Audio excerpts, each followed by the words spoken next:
Iran yakataa kuhudhuria hatua ya pili ya mazungumzo na Marekani.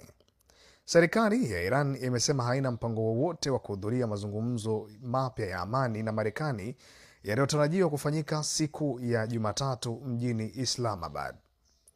Hii ni baada ya rais wa Marekani Donald Trump kusema kuwa amewatuma nchini Pakistani wawakilishi wake wakiongozwa na makamu wa rais JD Vance kuendelea na majadiliano ya kumaliza vita, huku akitishia kuishambulia Iran ikiwa haitakubali masharti yake.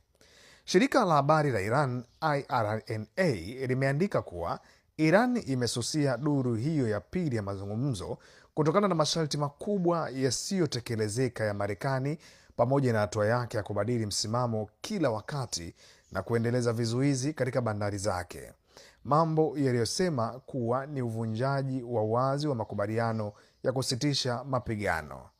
Hayo yanajiri wakati rais wa Marekani Donald Trump akisema kuwa jeshi la Marekani limeshambulia meli ya mizigo ya Iran katika ghuba ya Oman na kwamba sasa wanaidhibiti meli hiyo inayofahamika kama Touska, ambayo ilijaribu kukiuka vizuizi vya majini vilivyowekwa na Marekani.